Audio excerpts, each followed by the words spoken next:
जा, रुक जा।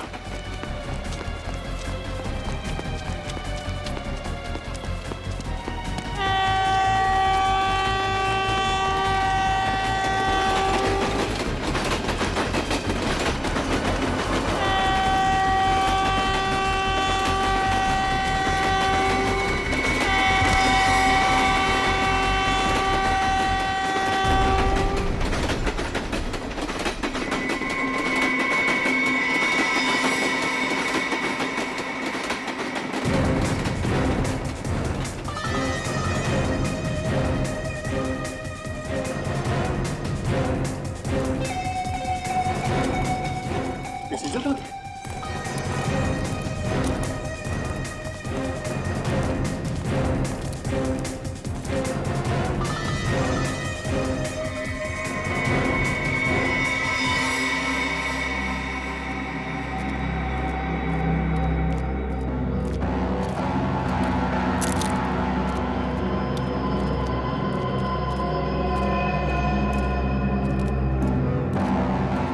लड़की गई तो गई कहाँ?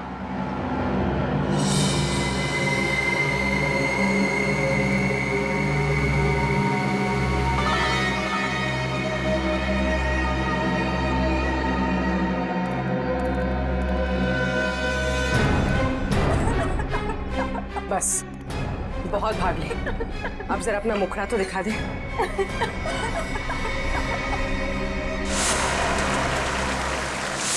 समीरा तुम?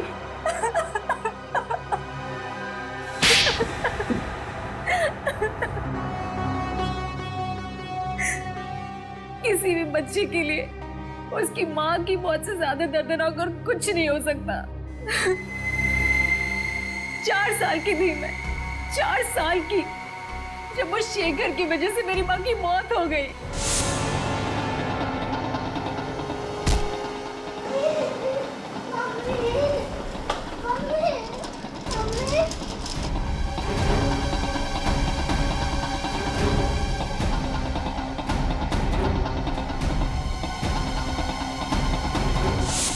तुम तो 4 साल की थी जब ये हादसा हुआ, फिर 20 साल बाद तुमने शेखर को कैसे पहचान लिया?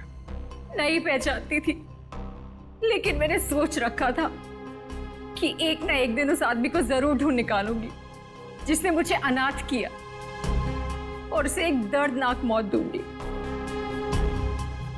मैंने पोलोनियम के बारे में कहीं पढ़ा था कि एक धीमा जहर है और सोच लिया था कि इसी से शेखर को मारूंगी। पर शेखर को ढूंढा कैसे तुमने? मैंने उसे नहीं, उसने मुझे ढूंढा। वो अपनी फिल्म के लिए एक हीरोइन की तलाश कर रहा था जिसके जरिए वो मुझ तक पहुंच गया। अच्छा, तो फिर इत्तेफाक से उसके घर में तुमने तुम्हारी माँ ने लिखी हुई चिट्ठियां पढ़ ली और तुम समझ गई कि तुम उस खूनी तक पहुंच गई हो, है ना? हाँ, मैंने उसी दिन से उसे मारने का प्लान बना लिया था। और जब कुणाल को पता चला कि तुमने शेखर को जहर देके मारा है तो तुमने उसे भी मार दिया है? हाँ, बिल्कुल परफेक्ट प्लान था मेरा। पहले होटल पहुंच के मीडिया के सामने तस्वीरें खिंचवाई और उसके बाद वहां के फायर एग्जिट से निकल गई। किसी ने देखा भी नहीं मुझे और हेलीकॉप्टर तक कुणाल के पास पहुंच गई, दरवाजे से निकल गई। माना कि तुम्हारी जिंदगी मुश्किलों से भरी रही, लेकिन इसका मतलब ये नहीं कि बदले के लिए तुम खून पर खून किए जाओगे। 2 खून किए तुमने, तुम्हें तो शायद फांसी ही होगी।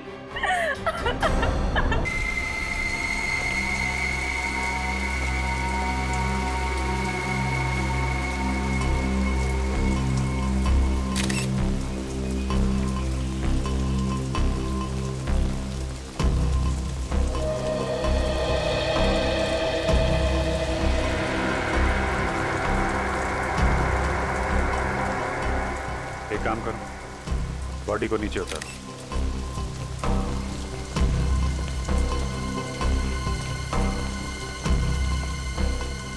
जब ये कुणाल नीचे गिरा तो कौन कौन लोग थे यहाँ पे? सर, मैं और मीडिया वाले थे। कहाँ से गिरा ये?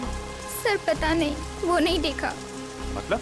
सर, मैं मीडिया वालों को इंटरव्यू दे रही थी कि अचानक बहुत जोर से आवाज आई और मैंने पीछे पलट के देखा तो सर मेरी कार के ऊपर कुणाल गिरा हुआ था और सर खून बह रहा था। सर मुझे नहीं पता सर, मैं बहुत घबरा गई थी। ये मैनेजर कौन है? सर मैं इस होटल का मैनेजर हूँ, मैंने ही आपको कॉल किया था। किस रूम में ठहरे थे मिस्टर कुणाल? पता नहीं सर, वो तो होटल में थे ही नहीं। क्या? होटल में थे ही नहीं? गिरे तो ऊपर से ही है ना? हाँ सर। आसपास कोई दूसरी बिल्डिंग नहीं है जहाँ से गिरे हो? ध्यान नहीं दिया होगा आपने, अंदर जाते हुए देखा नहीं होगा। सर मैं तो रिसेप्शन पे था पूरे दिन, वाकई अंदर नहीं आए थे। सीसीटीवी कैमरा लगा रिसेप्शन में? Yes sir. रेडी? जरा सीसीटीवी कैमरा फुटेज चेक करो, देखो ये आदमी अंदर कब गया था। सर सर, इसके जैकेट का बटन फूटा हुआ, ये देखिए।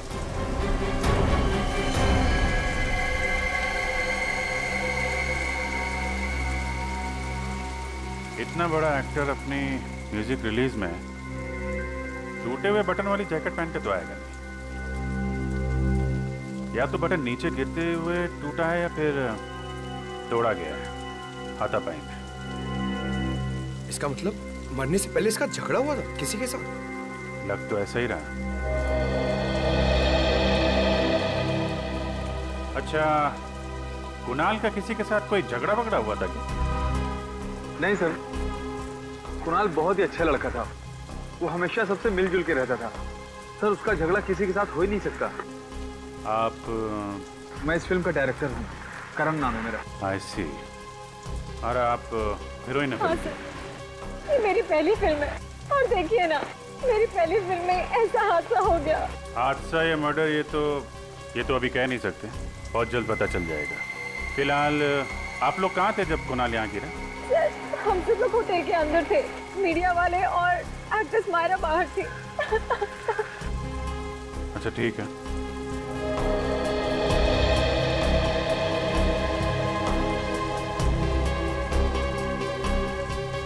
जिस तरीके से ये कार की छत हिचकी हुई है, काफी इम्पैक्ट है, मतलब ये काफी ऊंचाई से गिरा है।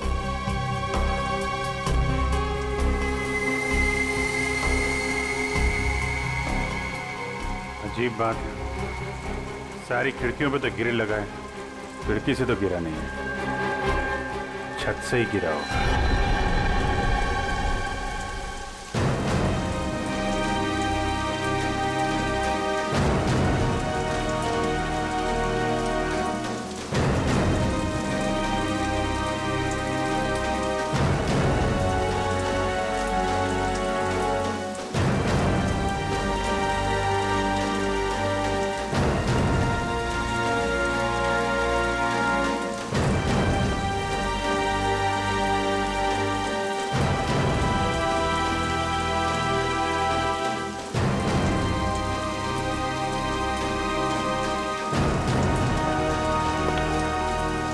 सर, होटल के सारे कमरे चेक कर लिए, फिर कहीं भी ये नहीं लगता है कि कुणाल वहां से कूदा है।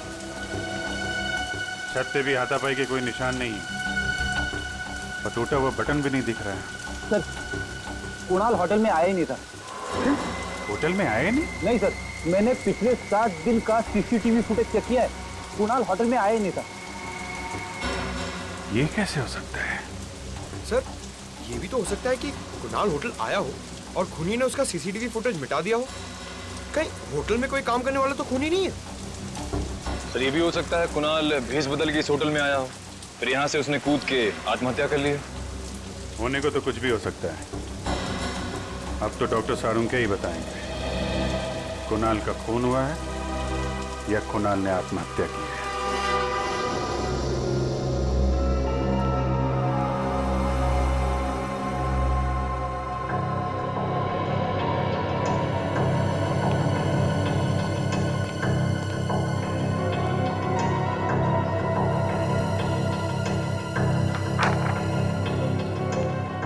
डॉक्टर साहब कुछ पता चला?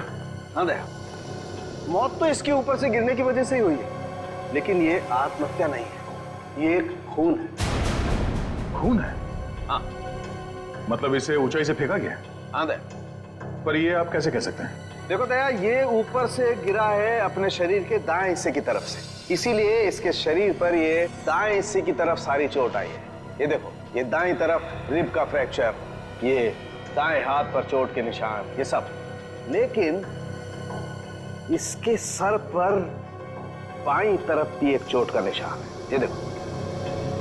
अब सवाल ये उठता है कि इसके सर पर बाईं तरफ ये चोट आई तो आई कैसे? सर जरूर ये चोट खूनी के साथ हाथापाई के दौरान आई होगी। एग्जैक्टली सचिन, इसे ये चोट तब आई जब किसी ने इसके सर पर बाईं तरफ वार किया किसी भारी चीज से, शायद इसे बेहोश करने के लिए। हाँ सर, क्राइम सीन पर हमें इसकी शर्ट का एक बटन भी तो नहीं मिला था। पूर्वी, हाथापाई के दौरान टूट गया होगा और जैसे ये बेहोश हो गया खूनी ने इसे ऊपर से धक्का दे दिया। पर इसे धक्का दिया तो दिया कहां से?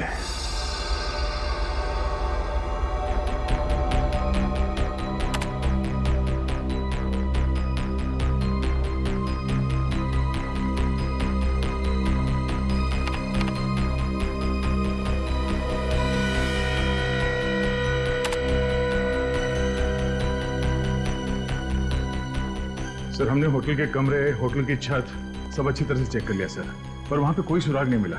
समझ में नहीं आ रहा लाश गिरी तो गिरी कहां से? लाश आसमान से तो नहीं गिरी है दया, कहीं ना कहीं से तो गिरी है। हाँ पूर्वी, कुछ पता चला मीडिया फुटेज में से? सर ये देखिए सर, इस फुटेज में कुणाल गिरते हुए तो दिख रहा है, मगर कहां से गिर रहा है वो पता नहीं चल रहा। लेकिन सर अगर मैं वहां की मीडिया वालों की बातचीत का ऑडियो बंद कर दूं और वहां के एम्बियंस यानी बाकी चीजों के ऑडियो ऑन रखूं तो सर एक आवाज आती है। सुना?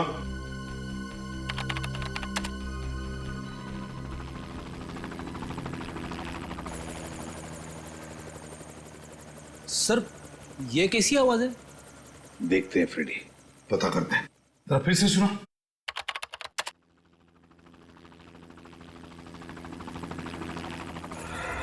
सर कहीं ये हेलीकॉप्टर की आवाज तो नहीं है? मुझे भी यही लगता है, ये हेलीकॉप्टर की ही आवाज है। तो मतलब है कुणाल को हेलीकॉप्टर से नीचे फेंका गया? मीडिया इवेंट के दौरान हेलीकॉप्टर उड़ा होगा और उसी में से कुणाल को नीचे गिरा दिया गया होगा। पूर्वी काम करो, पता लगाओ उस इवेंट के दौरान कितने हेलीकॉप्टर ने उड़ान भरी थी और किसने बुक किया था। सर इस सब में दो चीजें सामने आती है। एक ये कि खूनी अमीर और बहुत ही पहुंचा हुआ आदमी है, हेलीकॉप्टर बुक करना किसी आम आदमी के बस की बात नहीं है। और दूसरा ये कि कुणाल खूनी को अच्छी तरह से जानता होगा, तभी तो वो हेलीकॉप्टर में बैठने के लिए राजी हो गया। सर जिस वक्त कुणाल को फेंका गया उसके कुछ ही देर बाद उन्नति मैदान में एक हेलीकॉप्टर क्रैश हो गया सर। क्या? उन्नति मैदान में हेलीकॉप्टर क्रैश हो गया? तो फिर दया कहीं वही हेलीकॉप्टर तो नहीं जिसमें से कुणाल को फेंका गया? हाँ पता नहीं सर कैसे हुआ है, समझ में नहीं आ रहा है। अभी तक कोई आया क्यों नहीं? इंश्योरेंस प्रीमियम के लिए तो दौड़ कर आते हैं। सर लगता है वो लोग आ गए।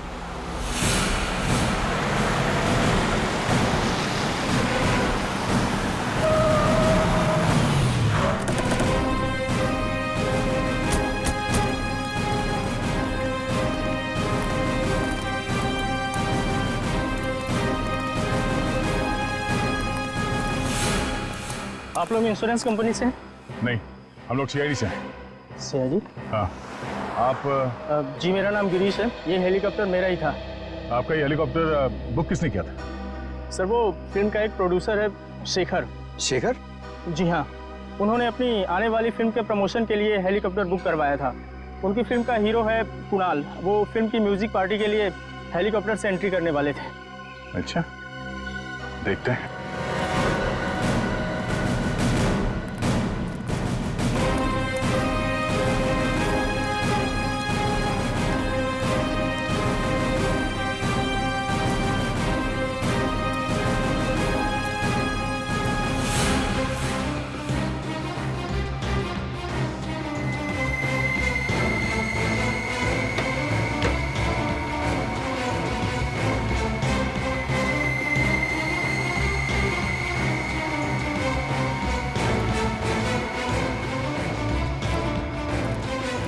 अरे सुनिए, हेलीकॉप्टर के अंदर कोई लाश मिली?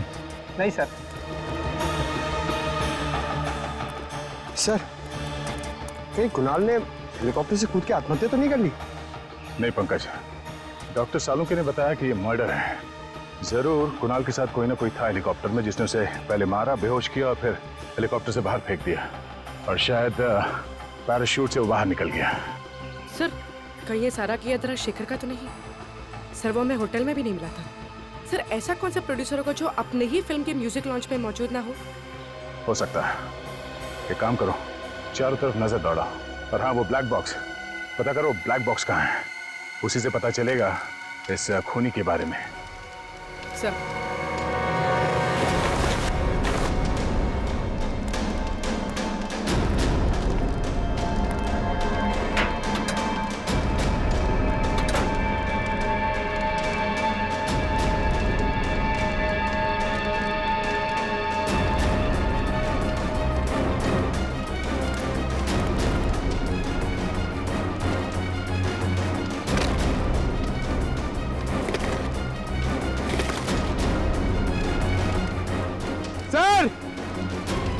सर जल्दी आइए।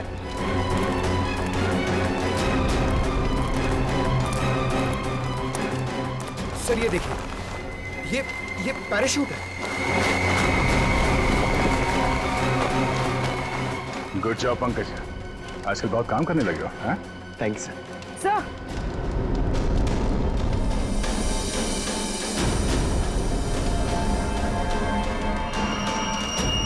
पेंडेंट शायद खूनी का हो सकता है, और खूनी शायद शेखर भी हो सकता है। मुझे यकीन नहीं हो रहा कि आप लोग मुझ पे शक कर रहे हैं। मैं अपनी फिल्म के हीरो को क्यों मरवाऊंगा? फिल्म की पब्लिसिटी के लिए। कुणाल की मौत से आपकी फिल्म को पब्लिसिटी मिलने वाली थी, और बॉक्स ऑफिस पे कलेक्शन दुगने होने वाले थे। हाँ सर, लेकिन मेरी फिल्म तो वैसे ही हिट है, उसके लिए मुझे गुनाह करने की क्या जरूरत है सर? तुम्ही ने बनाया था ना कुणाल की एंट्री का प्लान हेलीकॉप्टर से। हाँ, कुणाल को हेलीकॉप्टर चलाना बहुत अच्छे से आता था, उसके पास उसका लाइसेंस भी था, और मैंने ही उसको बोला था कि इस पार्टी में अगर वो हेलीकॉप्टर से आएगा तो फिल्म की पब्लिसिटी में 4 चांद लग जाए। 4 चांद का तो पता नहीं, मगर तुम्हारी इस प्लानिंग की वजह से वो ऊपर जरूर पहुंच गया। तुम्ही ने उसे हेलीकॉप्टर से धक्का दिया था ना? नहीं, मैं उस वक्त हेलीकॉप्टर में था ही नहीं होते सर। फिर कौन था वहां पे? मुझे नहीं पता। देखिए, पता नहीं कहने से काम नहीं चलेगा। जब म्यूजिक लॉन्च हो रहा था तो आप वहां पे नहीं थे। कहां पे थे आप? मेरी तबीयत ठीक नहीं है, मैं घर पे आराम कर रहा था। मेरी तबीयत अभी भी बहुत खराब है, मुझे बहुत घबराहट हो रही है। सर, मैं इनकी डॉक्टर को फोन करती हूँ। सर, इनसे 3 सवाल क्या पूछे, इनकी तबीयत बिगड़ गई। आप क्या सब, आपको क्या लगता है कि मैं आपसे झूठ बोल रहा हूँ? सही में तबीयत खराब हो रही है। शेखर जी क्या हो गया आपको? शेखर जी क्या हो गया आपको? शेखर जी उठिए। शेखर जी क्या हो गया? बालों का गिरना, इसकी नाक में से खून का बहना, इसका पूरा शरीर इस तरह से पीला पड़ जाना, ये सब देख करके मैं समझ गया था ये कोई साधारण मौत नहीं है, ये बड़ा टेढ़ा चक्कर है। कैसा टेढ़ा चक्कर सालुंके साहब? रेडी, शेखर की मौत जहर से हुई है, और जहर भी कोई ऐसा वैसा जहर नहीं। दरअसल ये रेडिएशन पॉइजनिंग का शिकार हुआ है। Radiation poisoning? ये तो बहुत ही गंभीर मुद्दा है डॉक्टर साहब। हाँ दया, बात दरअसल ये है कि इसके शरीर में मुझे अल्फा पार्टिकल्स मिले हैं, जिससे साबित होता है कि ये आदमी रेडिएशन का शिकार हुआ है। ये कौन सा जहर है डॉक्टर साहब? पोलोनियम। इस जहर का नाम है पोलोनियम। ये कोई ऐसा वैसा जहर नहीं है, बहुत रेयर किस्म का जहर है। डॉक्टर साहब, ये जहर पोलोनियम असर कैसे करता है? छूने से इसका असर नहीं होता है, कंटेजियस नहीं है ये जहर। इसे खाने या पीने की चीज में दिया जाए तभी इसका असर होता है। ये धीमा जहर, स्लो पॉइजन। इसमें इंसान सबसे पहले अपने आप को बहुत कमजोर महसूस करने लगता है, उसे लगता है जैसे वो बहुत बीमार हो गया है, और उसके बाद उसके शरीर में ऐसे लक्षण आते हैं जैसे इस शेखर के शरीर में आए। उसका एक एक अंग धीरे धीरे काम करना बंद कर देता है और इस वजह से इंसान की मौत हो जाती है। इतना धीमा जहर? सर ये जहर शेखर की बॉडी में कब गया होगा? मौत से तकरीबन 24 घंटे पहले। 24 घंटे पहले? और ये पोलोनियम जहर खूनी के पास कहां से आया होगा? ये हर जगह आसानी से तो नहीं मिलता। मैं एक काम करता हूं दया, मैं जानने की कोशिश करता हूं कि इस शहर में किस किस के पास ये पोलोनियम नाम का जहर हो सकता है। तब तक हम पता करते हैं कि मरने के ठीक 24 घंटे पहले ये शेखर कहां था और किसके साथ था। अभिजीत, ब्लैक बॉक्स की रिकॉर्डिंग सुनते हैं, पता चल जाएगा उड़ान के वक्त हेलीकॉप्टर में क्या बातें चल रही थी। सब प्ले कर दूं? हाँ।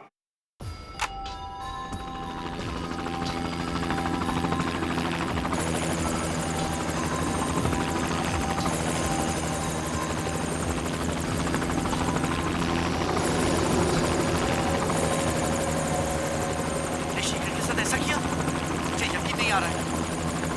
क्यों किया ऐसा तुमने? मुझे जवाब दो। सर ये तो कुणाल की आवाज है।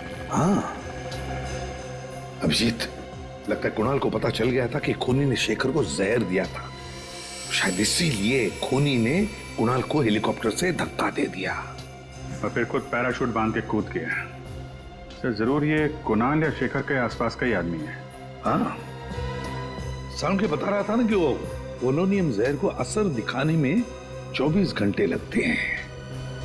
तो अगर ये पता चल जाए कि मौत से 24 घंटे पहले शेखर किसके साथ था, तो समझ लो हम खूनी तक पहुंच गए। सर 24 घंटे पहले शेखर वैलेंटाइंस बैंक्वेट हॉल में था सर। Valentine's banquet hall? वो तो राजा पार्क के वहां है। हाँ सर, वही वाला। शेखर ने फिल्म खत्म होने की खुशी में वहां पे एक छोटी सी पार्टी दी थी। फिल्म के सारे आर्टिस्ट और टेक्नीशियंस को बुलाया गया था सर इस पार्टी में। तो फिर उन्हीं में से कोई है जिसने शेखर और कुणाल को मारा है। अरे सारुंगा साहब आप यहाँ पे? हाँ अभिजीत, मुझे मालूम है। मुझे यहाँ देख करके तुम्हें उतनी खुशी हो नहीं रही है जितनी लैब में किसी और को देख करके होती है। वो बात नहीं है सर। लेकिन क्या करूं यार, आना पड़ा, क्योंकि उस पोलोनियम वाले साइंटिस्ट का नाम सिर्फ मैं बता सकता हूँ, तारिका जी नहीं। तो फिर साइंटिस्ट का नाम बता सारुंगे। देवेन पेटेकर। देवेन पेटेकर? हाँ। ये तो बड़ा भारी नाम है सर। हाँ फ्रेडी, जितना भारी नाम है उतना ही भारी काम है। बॉस, इस देवेन पेटेकर ने पोलोनियम पे जितनी रिसर्च की है ना, उतनी किसी ने नहीं की। उसका एड्रेस वगैरह है? हाँ बॉस, इस कागज पे उसका एड्रेस, टेलीफोन नंबर सब कुछ लिखा। इस डॉक्टर देवेन पेटेकर से तो हम बाद में मिलेंगे, लेकिन पहले ये पता लगाना पड़ेगा कि वैलेंटाइन बैंक्वेट हॉल में शेखर को जहर दिया किसने। कोना कोना अच्छी तरीके से चेक कर लो। शेखर जी 24 घंटे पहले यहाँ थे। अगर उन्हें यहाँ पे जहर दिया गया है तो उस जहरीली रेडिएशन के कोई ना कोई सुराग यहाँ जरूर मिलेगा।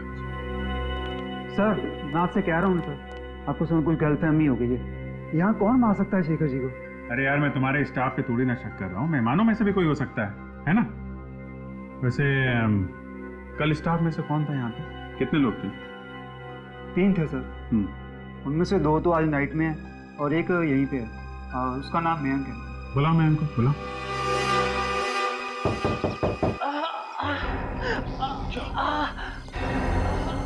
सर, यहाँ से किसी के कराने की आवाज आ रही है। कई साइंटिस्ट की जान खतरे में तो नहीं है? एक बार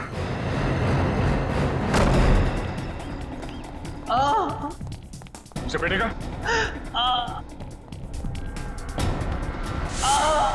ओह नो, सचिन, पूर्वी, पूर्वी एम्बुलेंस बुला जल्दी। सर क्या हुआ? अब ठीक तो है? मेरी लेबोरेटरी। क्या हुआ आपकी लेबोरेटरी? मेरी लेबोरेटरी। इसने इसको उंगली काट दी है। कौन हो सकता है सर? अब ये तो यही बता सकते हैं। हाँ सर, एक आदमी काफी देर तक शेखर जी से बातचीत कर रहा था। अच्छा, क्या क्या बात कर रहा था? कुछ सुना आपने? अरे यार सुनो, सीआईडी की मदद करोगे तो कोई तकलीफ नहीं होगी। ओके, बताओ। सर वो विनती कर रहा था कि शेखर जी की आने वाली फिल्म की रिलीज डेट आगे बढ़वा दे, नहीं तो उसका बहुत बड़ा नुकसान हो जाएगा। अच्छा, था कौन ये आदमी? नहीं सर, मैं नहीं जानता वो आदमी कौन था। तो शेखर जी ने क्या कहा? शेखर जी हंसने लग गए और बोले खाना ज़रूर खाकर जाना, अच्छा बना है। और रहा सवाल फिल्म की रिलीज डेट आगे बढ़वाने का, तो वो तो आगे नहीं खिसकाएंगे। अच्छा, कहीं शेखर जी की मौत की वजह फिल्म की रिलीज डेट तो नहीं है? शेखर जी की मौत के बाद अब तो शायद उसकी फिल्म भी वक्त पे रिलीज ना हो पाए। इससे आपकी फिल्म का बहुत फायदा होगा ना। देखिए, किसी की चिता के आग पे रोटियां सेकी नहीं जाती। शेखर जी बहुत ही सीनियर थे और फिल्म इंडस्ट्री के एक नामी गिरामी प्रोड्यूसर थे वो। उनके जाने के बाद फिल्म इंडस्ट्री को जो आघात पहुंचा है उसको शब्दों में बयान करना नामुमकिन है। तो हम मुमकिन कर देते हैं मिस्टर राजेश, शेखर के खूनी की दास्तान सुनाकर। सीआईडी वाले आज यहाँ कैसे आ गए? देखिए प्लीज, अभी आप लोग बाहर जाइए, हम आपको बाद में जवाब देंगे। शेखर जी का खून क्या है? आप लोग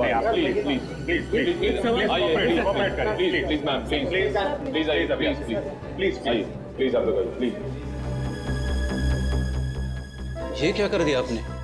मेरे फिल्म को नेगेटिव पब्लिसिटी दे दी। वो कहते हैं ना आप लोग, any publicity is good publicity. मैं नहीं मानता।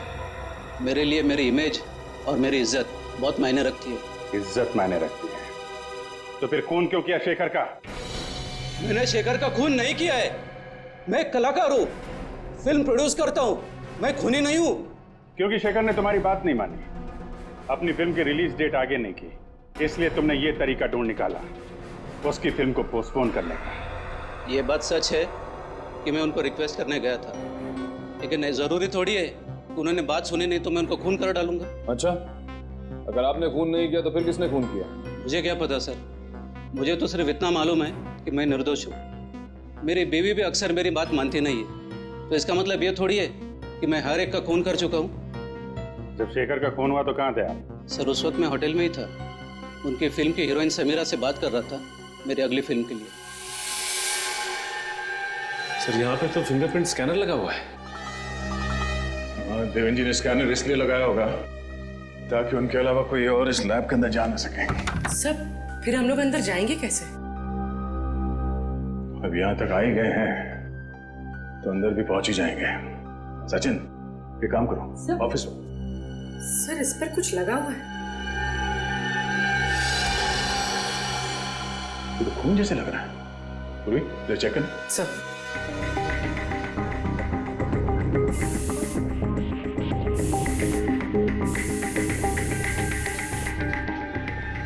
सर ये तो खून ही है।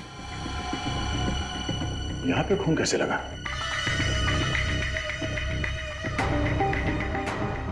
सर, हाँ?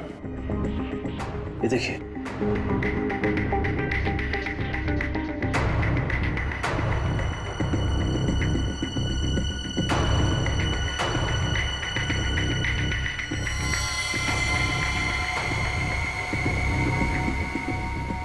सर ये तो किसी की कटी हुई उंगली है।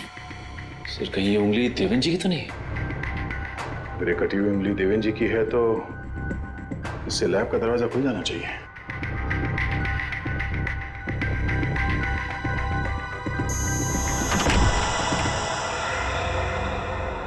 अब समझ में आया खूनी ने देवेंद्र जी की उंगली क्यों काटी थी। पूरी एविडेंस बैग में डालो। सचिन,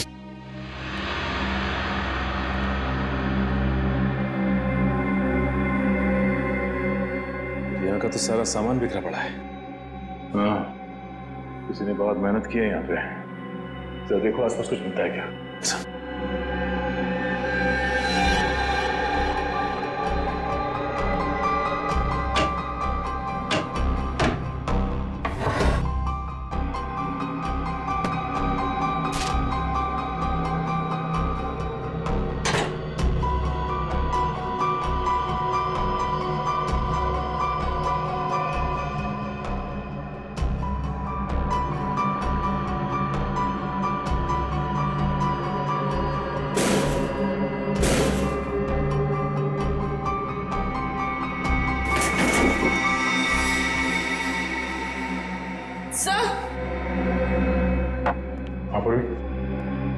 सर इसमें से एक बॉटल गायब है। गायब है? पोलोनियम जहर इसीलिए तो चुराया गया है। सर, ये देखिए, खून की बूंद गिरी हुई है। देवेन की कटी हुई उंगली तो हमें लैब के बाहर मिली थी, तो फिर ये खून यहाँ कैसे है? सर, कहीं ये खून खूनी का ही तो नहीं है? अगर ये खून खूनी का है तो ज्यादा देर हमसे बच नहीं पाएगा।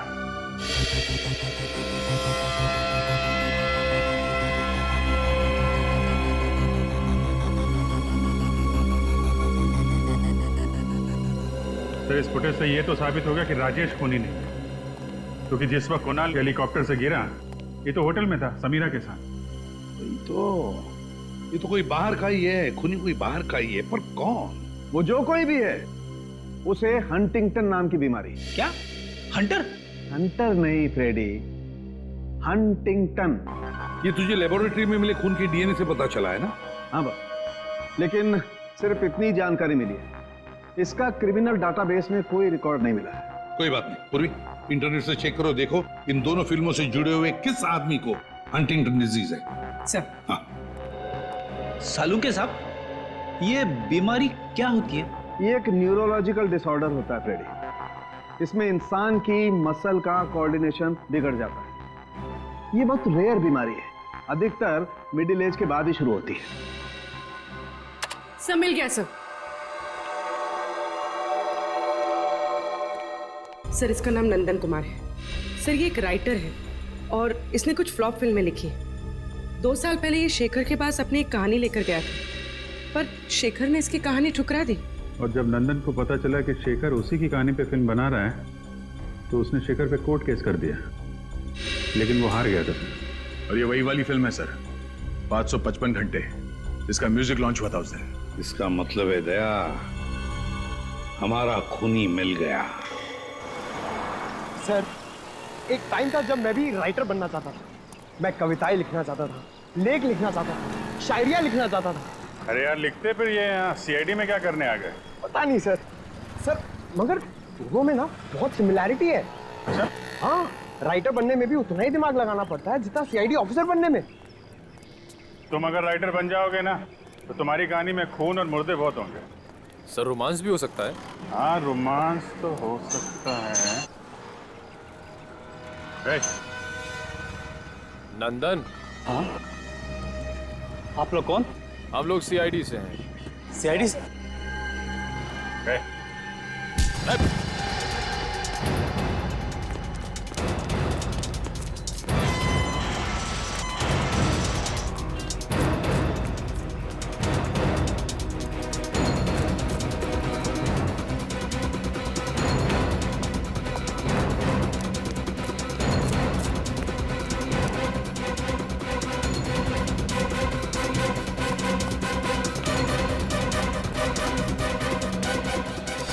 सर, उस तरफ तो नहीं मिला।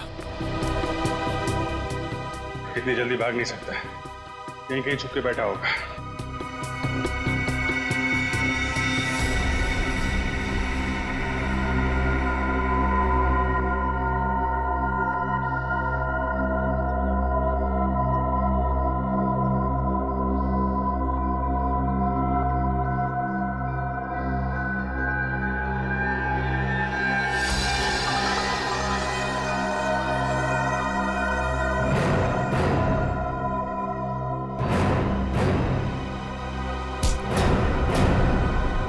छोड़ दो मुझे, छोड़ दो मुझे। तुम जैसे खूनियों को छोड़ा नहीं जाता है, जेल में बंद करके उनकी खातिरदारी की जाती है, समझा? खूनी? मगर मैंने किसी का खून नहीं किया। देखा सर, राइटर ने फिर से कहानी बनाना शुरू कर दी। सर, मैं सच कह रहा हूँ सर। 2 खून किए तुमने, कुणाल और शेखर का। सर, मगर मैं उन्हें क्यों मारूंगा? शेखर ने तुम्हारी कहानी चुरा ली थी, इसलिए। हाँ, चुराई थी, पर उसने गैर कानूनी काम किया था। मगर इसका मतलब थोड़ी ना है कि मैं भी कोई गैर कानूनी काम करूंगा। सर, मैंने उसे कुछ नहीं किया सर। साइंटिस्ट देवन की लेबोरेटरी में क्यों गया था? पोलोनियम जहर चुराने के लिए? सर, मैं जहर चुराने नहीं गया था। मेरी अगली फिल्म साइंटिस्ट की कहानी पर आधारित है, तो रिसर्च के लिए उनसे बातचीत करने के लिए गया था सर। बातचीत करने? और बातचीत करते करते तुम्हारा खून उनके टेबल पे गिर गया। सर, वहाँ पर ब्लेड पड़ा था, मैंने देखा नहीं और गलती से हाथ कट गया सर मेरा। कहानी बनाना बंद करो नंदन। अगर तुम निर्दोष थे तो हमें देख के भागे क्यों? सर, कल रात एक बार पे मेरा किसी से झगड़ा हो गया था। मैं सारी रात लॉकअप में था सर, तो मुझे लगा कि आप लोग मुझे फिर से पकड़ने के लिए आ गए, इसलिए मैं भागा। तुम्हारे शेखर साहब को शराब पीने की आदत थी क्या? कभी कभी जब बहुत उदास होते थे तो खुद को शराब के नशे में डुबो लेते थे। उदास? किस बात का दुख था उन्हें? साहब एक दिन नशे की हालत में कुछ बड़बड़ा रहे थे कि उनके अतीत की गलती जिंदगी भर उनका पीछा नहीं छोड़ेगी। अतीत की गलती? कैसी गलती? पता नहीं साहब, ऐसा लगता है कोई अतीत का राज छुपा रहे थे। मैंने सुना है साहब, शराब पीने के बाद इंसान कभी झूठ नहीं बोलता है। सुना तो मैंने भी ऐसा।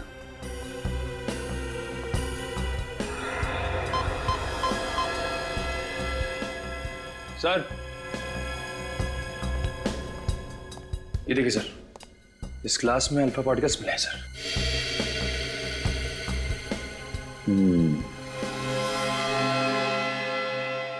मतलब शेखर को जहर घर में ही दिया गया है, शराब में मिला के।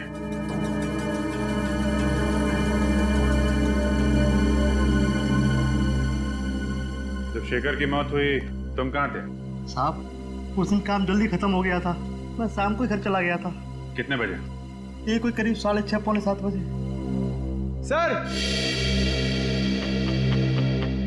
हाँ पंकज? सर ये देखिए, यहाँ पे कुछ गड़बड़ है। निकालो।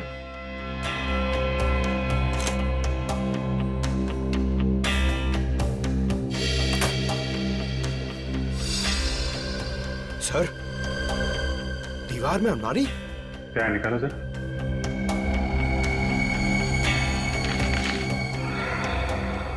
ये देखिए,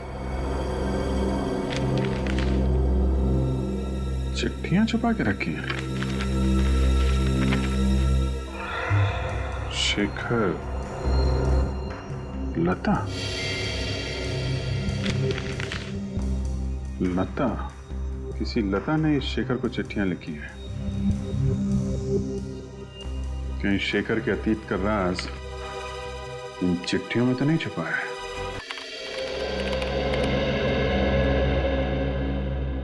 कुछ पता चला इन चिट्ठियों में से? हाँ सर, काफी पुरानी चिट्ठियां हैं, 20 साल से भी ज्यादा पुरानी। इतनी पुरानी चिट्ठियां आदमी तभी संभाल के रखता है ना जब उसको कोई इमोशनल कनेक्शन हो, इनके साथ कोई लगाव हो। हाँ सर, यहाँ भी प्यार का ही मामला है। ये लता उन दिनों छोटी मोटी एक्ट्रेस हुआ करती थी। दोनों आपस में प्यार करते थे सर, मगर ये शेखर पहले से शादीशुदा था। कई बार लता को वादा किया था उसने कि अपनी बीवी को डिवोर्स दे देगा, लेकिन ऐसा किया नहीं। शायद लता इसी बात से दुखी थी। हाँ सर, लेकिन उसने दुनिया के सामने ये बात जाहिर नहीं होने दी, क्योंकि उसे पता था कि इससे उसकी और शेखर की बदनामी हो सकती थी। वैसे लता आजकल है कहाँ पर, कुछ पता चला? हाँ सर, लता अब जिंदा नहीं है। 20 साल पहले 27 मार्च 1993 को उसकी छत से गिरने से मौत हो गई। हो सकता है ये एक्सीडेंट ना हो, और शायद इसमें शेखर का हाथ हो। फिर 20 साल बाद कोई तो है जो लता की मौत का बदला लेना चाहता है।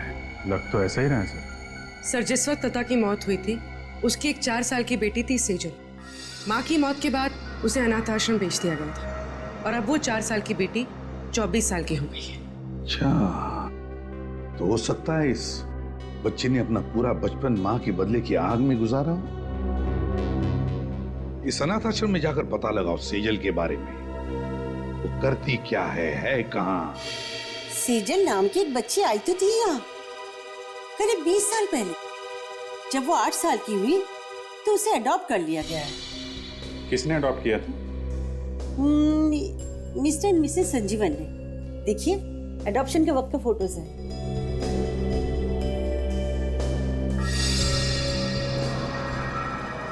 ये देखा? क्या सर? सेजल के गले में पेंडेंट। अरे हाँ सर, ये तो ठीक वैसा ही पेंडेंट है जो हमें हेलीकॉप्टर की क्रैश साइट पे मिला था। एग्जैक्टली, हमारा शक सही निकला। सेजल का इस केस से लेना देना जरूर है। रहती कहाँ है ये सेजल?